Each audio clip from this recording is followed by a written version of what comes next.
¿Cómo están, estimados profesores? Bueno, dando ya un cierre en esta unidad 2 y trabajando los temas vistos en el trabajo práctico, vamos a hacer un cierre y un comentario respecto de las producciones que ustedes han realizado.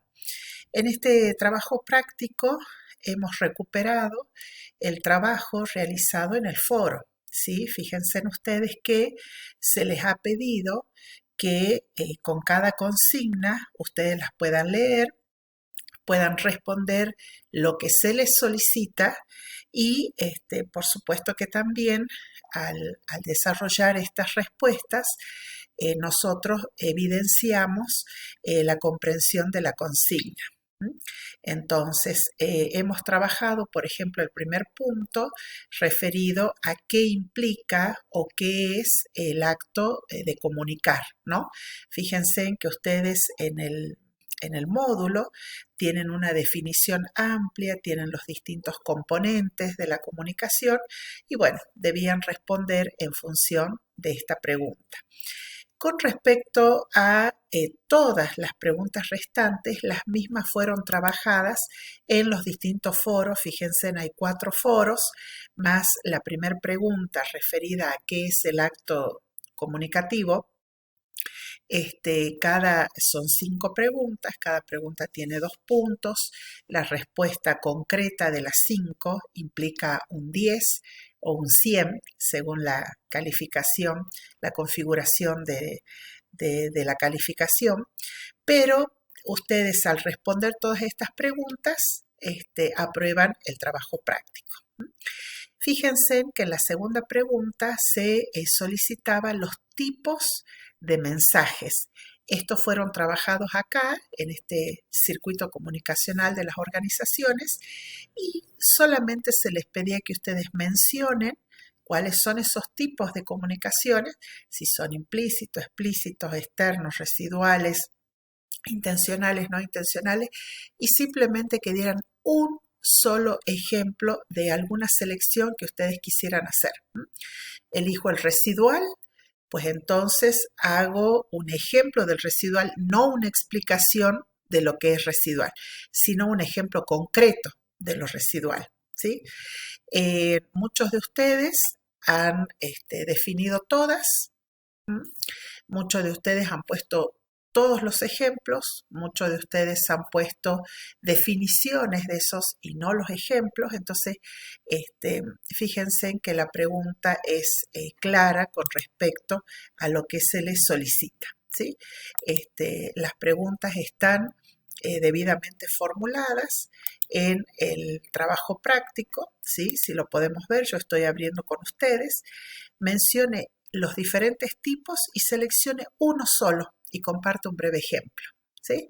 Bueno, vamos a pasar entonces a la segunda, que se refiere a la tercera, perdón, a las barreras de la comunicación.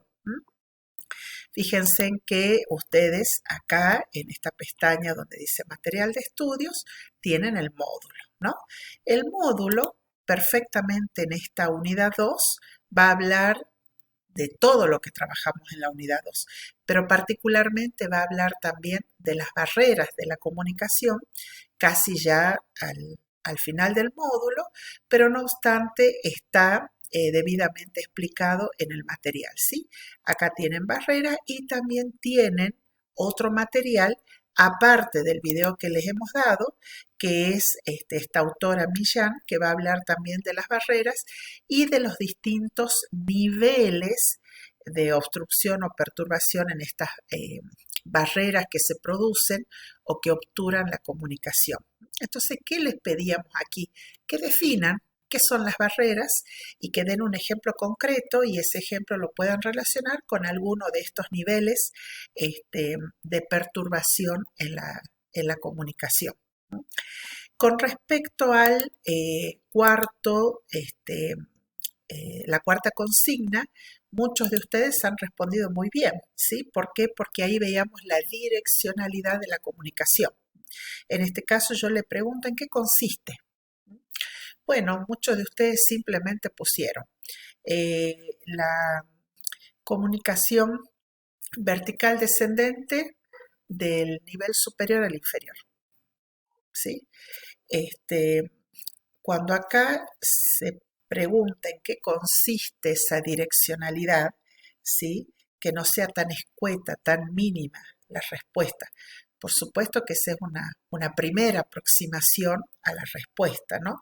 Pero eh, la respuesta concreta, cuando nosotros decimos en qué consiste, ¿no?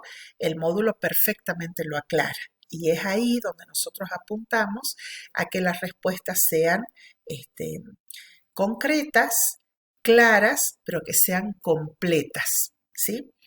Con respecto a la quinta pregunta, donde nosotros trabajamos los grupos de interés, es decir, aquellos que se relacionan, que tienen una vinculación directa o no con la institución, con la organización, nosotros hemos trabajado esto en el foro número 4, ¿sí?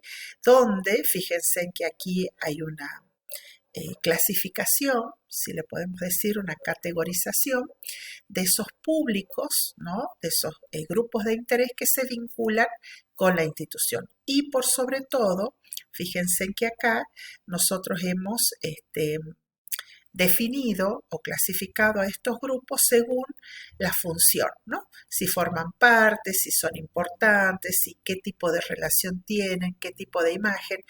Por supuesto que esto más lo que tiene el módulo respecto de los grupos de interés era lo que ustedes tenían que responder.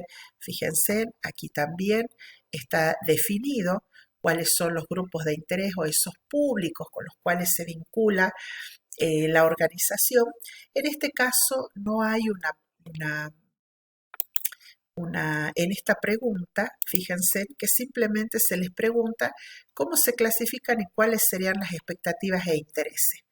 En este caso no se ha especificado que sea la respuesta a una circunscripta a una institución educativa, que es la que nos compete a nosotros, sino que de manera general ustedes podrían vincular esta respuesta, ¿no es cierto?, a alguna institución que en el caso del módulo se hace referencia a una organización más bien económica, ¿no?